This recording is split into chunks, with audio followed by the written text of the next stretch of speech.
Et si une seule cargaison pouvait faire vaciller la mer Noire entière? Cette hypothèse a pris corps la nuit où Odessa s'est embrasée. Une explosion soudaine déchire le port, projetant des flammes sur l'eau noire, capturées en direct par des témoins abasourdis. Ce n'est pas un simple accident. Des vagues successives de drones, par salves ininterrompues, frappent le port durant de longues heures. Les vidéos abondent. Chaque assaut déclenche une nouvelle panique. Les défenses dépassées par cette technologie implacable. Au centre du chaos, une cargaison périlleuse, fraîchement débarquée de Turquie. Son contenu, gardé secret, s'embrase dès le premier impact, transformant les quais en brasiers incontrôlables. Ici, l'attaque devient message. Nul n'est à l'abri, même au cœur d'un port majeur. Les interrogations fusent aussitôt. Que recelèrent ces conteneurs? Qui a pu orchestrer une offensive aussi précise? Pourquoi ce coup frappe-t-il au cœur les stratèges occidentaux? Sabotage ciblé ou erreur fatale? La secousse dépasse Odessa. Ignorer cette nuit, c'est s'exposer à l'effondrement de toute la chaîne logistique de la mer Noire. Assureurs et armateurs comprennent qu'un nouveau seuil de risque vient d'être franchi. Les enjeux? Des pertes titanesques, des routes commerciales brisées, et la stabilité régionale désormais suspendue à un fil. Pour saisir ce bouleversement, il faut explorer chaque minute de cette nuit et percer les secrets techniques et humains dissimulés dans le chaos. Derrière le tumulte, les premières images satellites dévoilent l'étendue réelle du désastre. Mais ce sont certains détails sur les drones employés qui révèlent un bouleversement encore plus inquiétant. Qu'est-ce qui a vraiment explosé cette nuit-là à Odessa? La question continue de hanter les quais calcinés du port, où tout a basculé en l'espace de quelques minutes. Pour comprendre l'ampleur du chaos, il nous faut remonter le fil des événements et saisir pourquoi la mystérieuse cargaison turque attire tant de soupçons. Tout débute peu après minuit. D'un seul coup, la région d'Odessa est secouée par une série d'attaques coordonnées. Les assaillants déploient des drones géranium modifiés, récemment évoqués sur les réseaux militaires.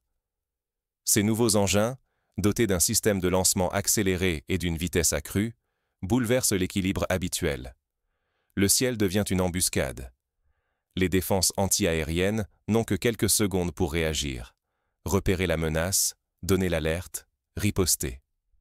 Un retard, même minime, suffit à laisser passer l'irréparable. À cette cadence, chaque seconde gagnée par l'ennemi rapproche la destruction d'infrastructures vitales. Les cibles sont choisies avec soin. Les drones frappent entrepôts, équipements portuaires et quais chargés de biens à double usage, marchandises civiles susceptibles de basculer dans la sphère militaire. Soudain, une coupure de courant noie la zone sous une obscurité totale, aggravant la panique et bloquant la coordination des secours. Ce blackout est le fruit d'une attaque synchronisée contre le réseau électrique.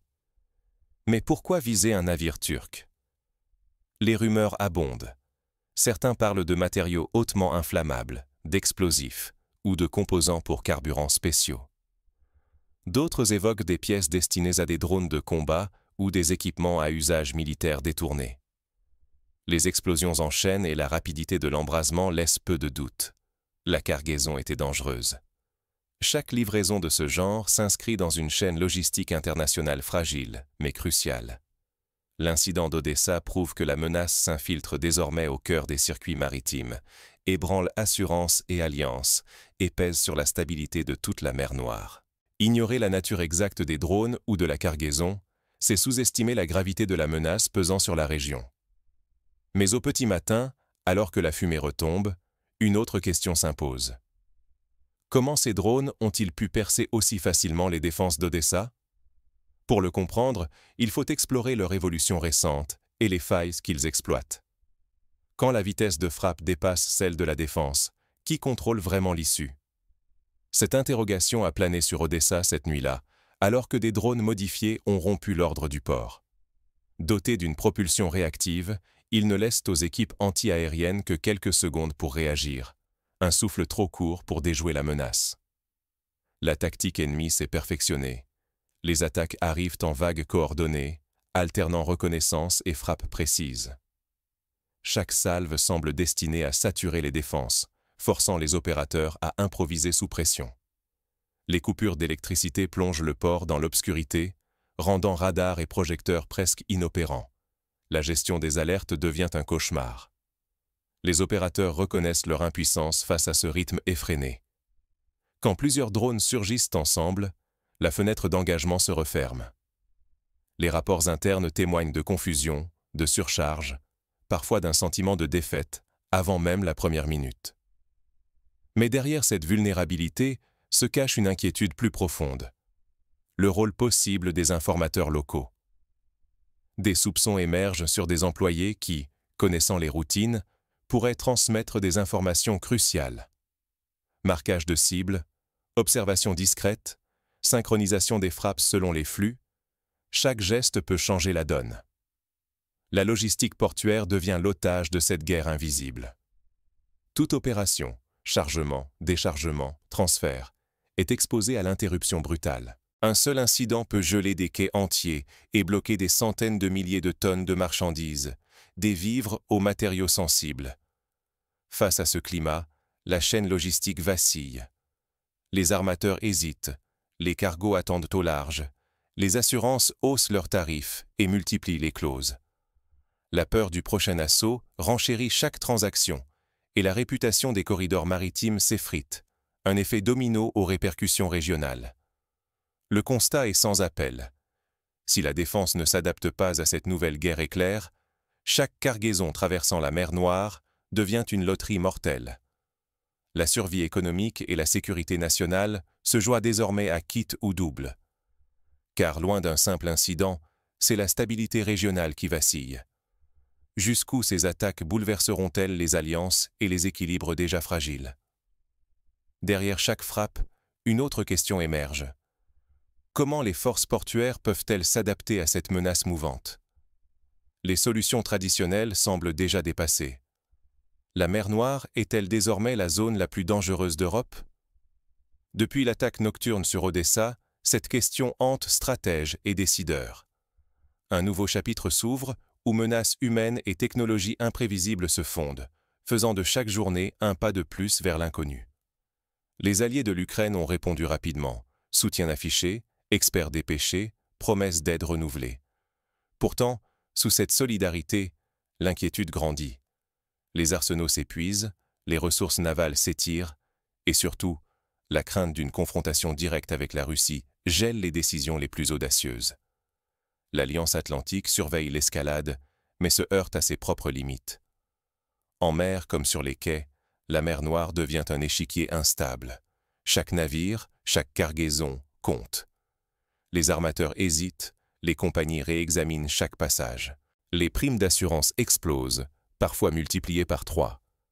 Certains capitaines choisissent d'attendre, laissant à quai des millions de tonnes de marchandises essentielles, immobilisées sur des routes secondaires ou dans des ports jugés mieux protégés.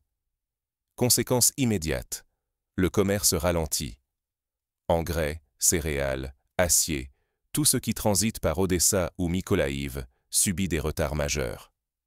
À chaque blocage, les marchés mondiaux s'affolent, les prix grimpent, et les pays dépendants de ces importations vacillent. La confiance dans les couloirs maritimes s'effrite un peu plus chaque jour. La protection militaire ne suit pas le rythme. Les escortes sont rares, contraintes par le droit international et l'hésitation des alliés. Les zones grises prolifèrent. Qui osera intervenir en pleine mer Noire? Face aux drones capables de frapper à tout moment, nulle routine n'est sûre. Même les ports fortifiés restent vulnérables à une attaque soudaine, comme Odessa l'a rappelé. Dans ce climat, le camouflage et la ruse sont devenus la règle. Changement d'itinéraire, signaux coupés, navigation nocturne, chaque précaution compte. Mais la peur demeure. À tout instant, une frappe surprise peut surgir. Les équipages vivent dans l'angoisse sourde d'une nouvelle alerte, d'un impact imprévisible venu du ciel ou de la mer. Pour le front sud de l'Ukraine, tout repose sur cette fragile chaîne maritime. Elle est le cordon vital du pays en guerre. À chaque interruption, c'est l'approvisionnement en armes, énergie et vivres qui chancelle. Chaque rupture fragilise la résistance ukrainienne, met la pression sur les soldats et sème le doute jusque dans les couloirs du pouvoir à Kiev. Le risque est immédiat. À la moindre faille, la logistique du Sud peut s'effondrer. En cascade, flambée des prix alimentaires, crise énergétique et tensions politiques pourraient secouer toute l'Europe. La mer Noire, jadis artère commerciale, est devenue zone de turbulence permanente. Et pourtant, personne ne sait jusqu'où peut aller la prochaine escalade. Les prochains jours pourraient décider du sort de toute la région. Peut-on vraiment défendre un port vital comme Odessa face à des drones qui frappent en quelques minutes? Les dernières attaques l'ont prouvé. La vitesse et la précision obligent à une adaptation immédiate, sinon la chaîne logistique s'effondre.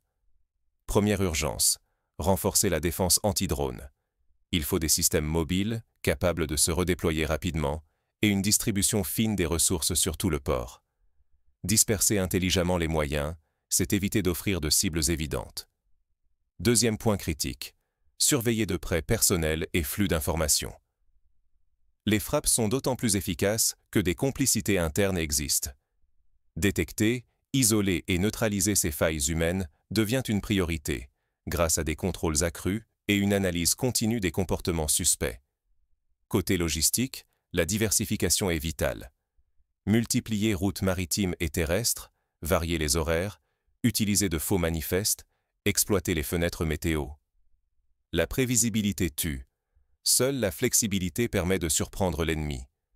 Mais le danger ne vise pas que les militaires.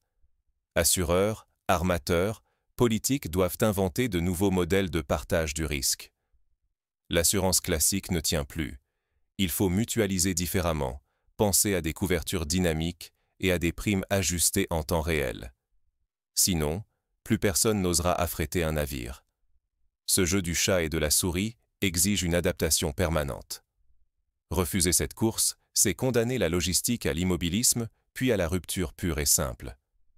Pour Odessa et la région, chaque attaque manquée ou mal anticipée doit servir d'alerte. Nier l'accélération technologique, c'est ouvrir la porte à un désastre lors de la prochaine vague. La survie du commerce sur la mer Noire dépendra de la capacité à anticiper et à s'adapter collectivement. Le défi est désormais total, et chaque acteur porte une part de la solution. Mais la riposte ne s'arrête pas à la défense. Chaque innovation tactique force l'adversaire à revoir ses plans.